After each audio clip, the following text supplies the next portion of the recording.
Back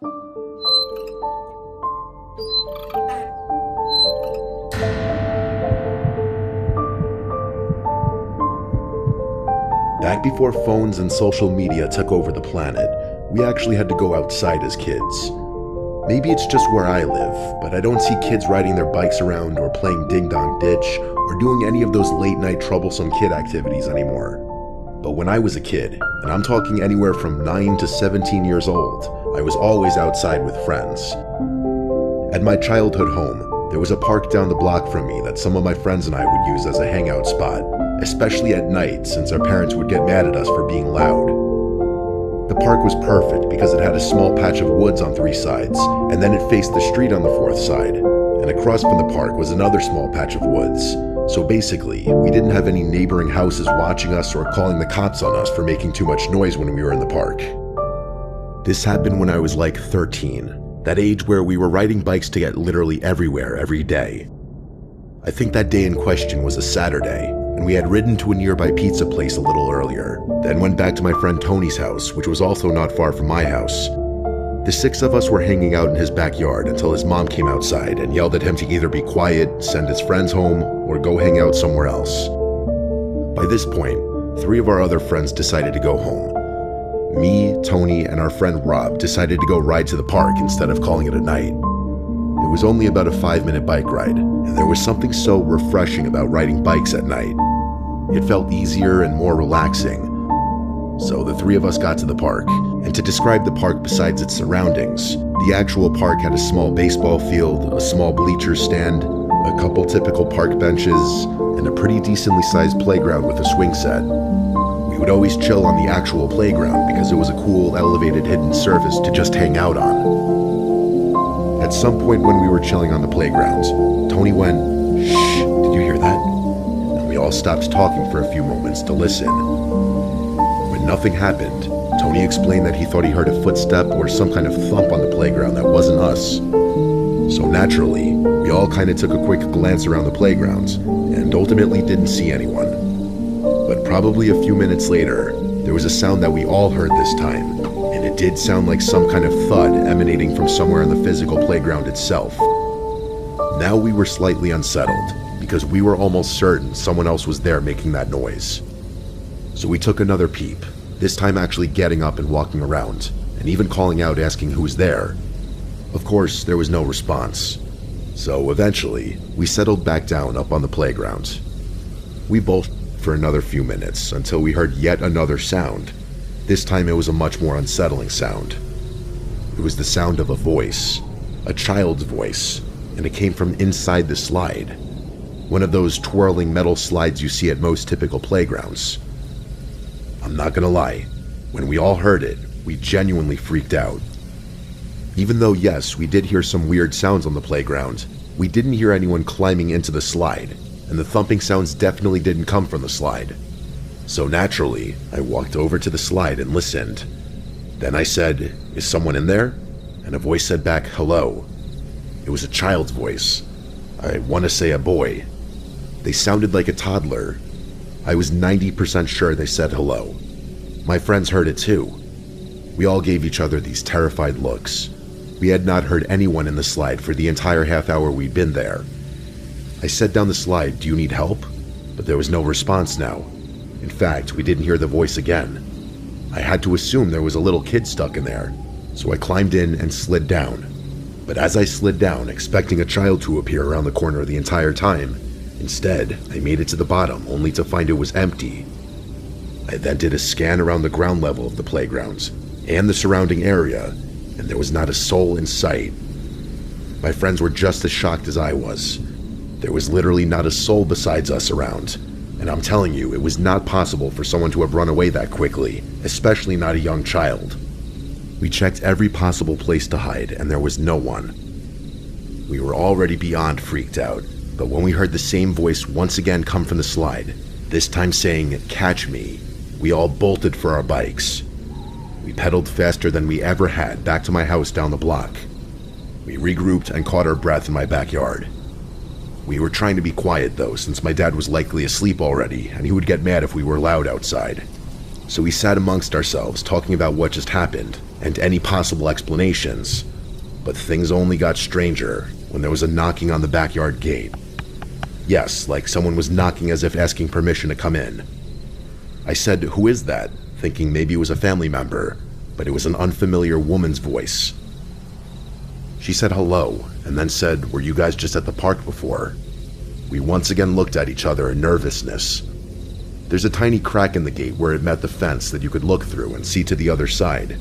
So I peeked through it, and what I saw was a woman, middle-aged, standing on the other side with this big, wide, creepy grin on her face, and she was already looking right at me through the crack, as if she knew to do so. I stepped away from the gate because it was such a disturbing sight. I backed away and said, "No, sorry." The woman replied back, "Are you sure?" And Tony replied for me, saying, "No, we weren't." The woman said, "Okay, thanks anyway." I stepped back toward the gate to see if she left, but she was still standing there, smiling and looking at me through the crack. We were so freaked out that we went inside my house through the back door. We quietly hung out downstairs for a while, completely shook. That woman was terrifying. Everything about her. My friends were scared to get their bikes and leave, so they slept over and left in the morning. We didn't go back to that park for a long time after that. If we really wanted to explain it all away, we could go with the explanation that there was a kid who ran away from his mother and was playing at the park and the mother was looking for her child. But it doesn't make sense because we rode home so quickly that no one on foot would have been able to see where we went. Also, we know for a fact that we didn't see any kid running around the playground. So what the actual hell did we hear inside of that slide? Who was that? Who was the woman? At this point, it's a distant memory that will simply never be solved.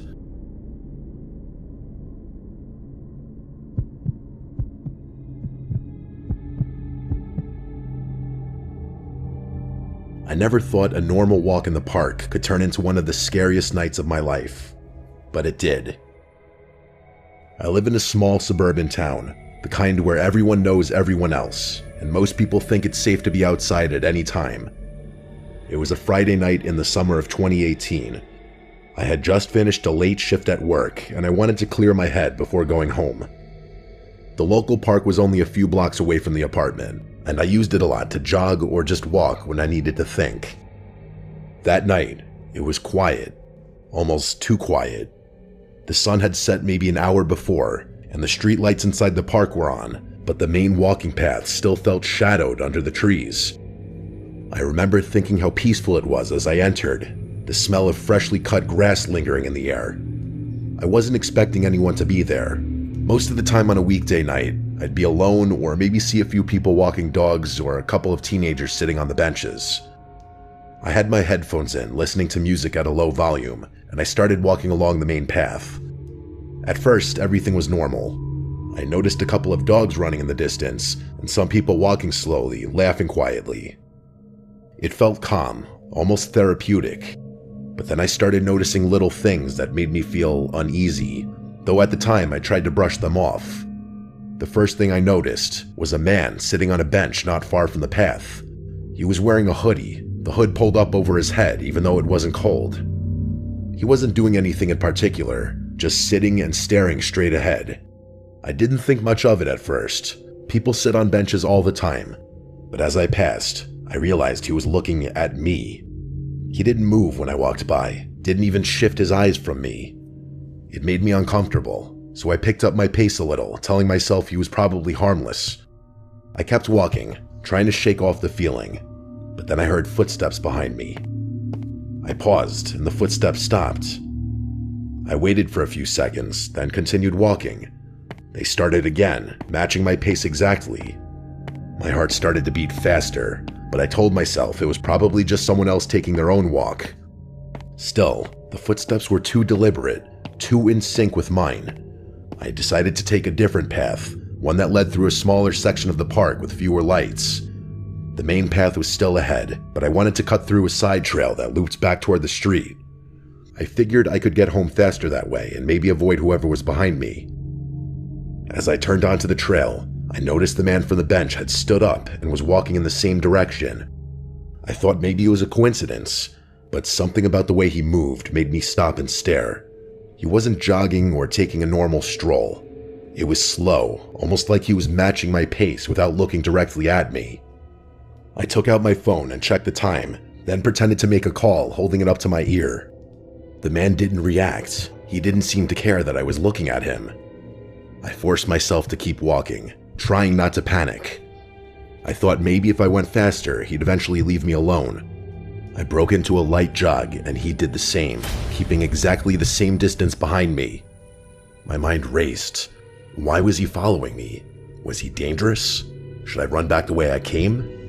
I made a decision to leave the park completely. There was a street exit just ahead that led back toward a well-lit neighborhood. I broke into a faster run, heart pounding so hard I thought it might explode out of my chest. The footsteps behind me sped up, matching mine perfectly. I didn't look back again. I just ran. When I reached the street, I slowed down and finally risked glancing behind me. The man had stopped at the edge of the park, standing at the shadows just inside the trees. I could see the hood over his head, the dark shape against the dimly lit path. He wasn't moving, just watching me. I don't know how long I stood there before I turned and ran home. My hands were shaking so badly I could hardly unlock my apartment door. I thought that would be the end of it. I told myself it was probably just a creepy guy who liked to follow people, maybe harmless. I kept imagining rational explanations. Maybe he was lonely. Maybe he was homeless. Maybe he just liked watching people walk.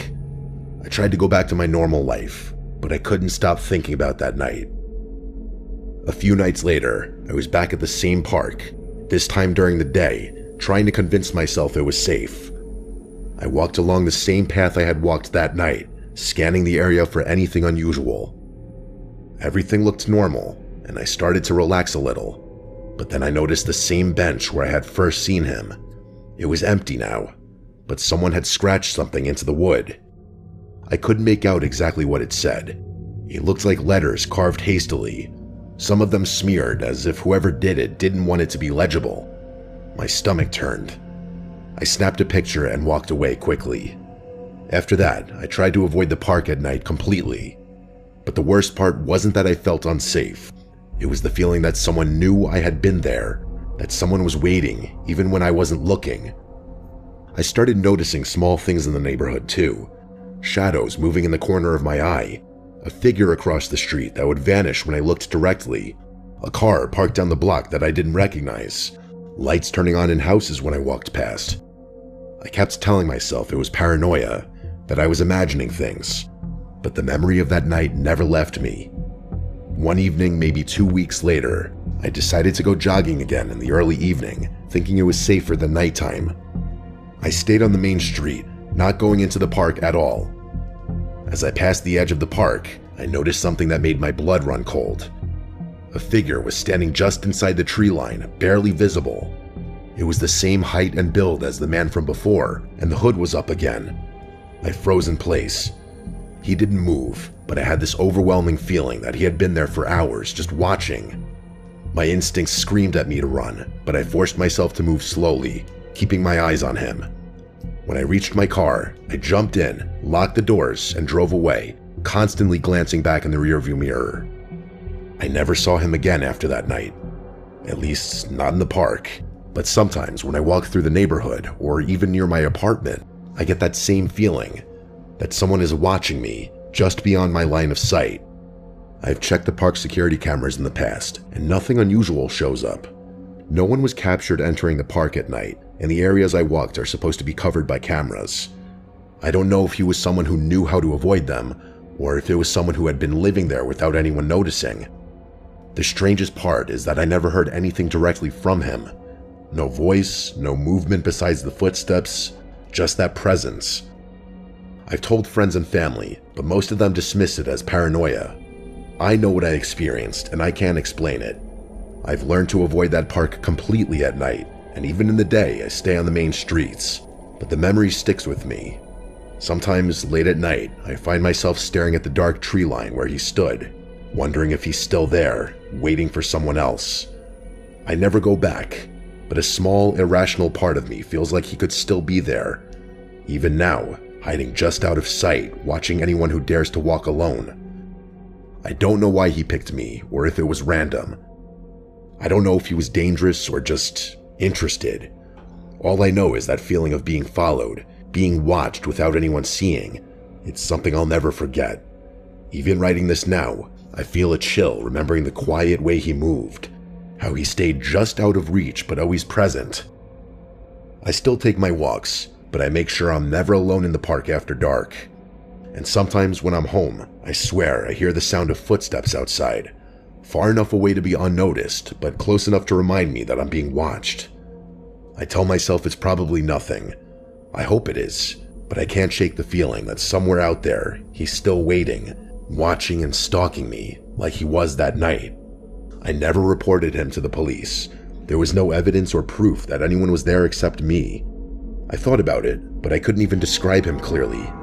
Just a hoodie, a vague shape, and the feeling that he knew everything I was doing. The uncertainty is what haunts me the most. I have no idea who he was, why he was there, or if he's still around. Even walking past that park during the day now makes me tense. Even now, years later, if I'm driving past, I sometimes feel like I see a figure standing at the edge of the trees. I can't tell if it's real or just my imagination. I don't stop to find out. I just keep driving, hoping I never have to walk that path alone again.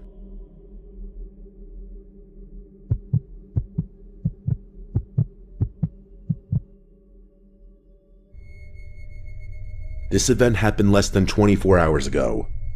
The details are still incredibly vivid in my head. I'm not even sure how to classify this story because it was so bizarre. It was the only time in my life that I've ever felt like I was actually in serious danger.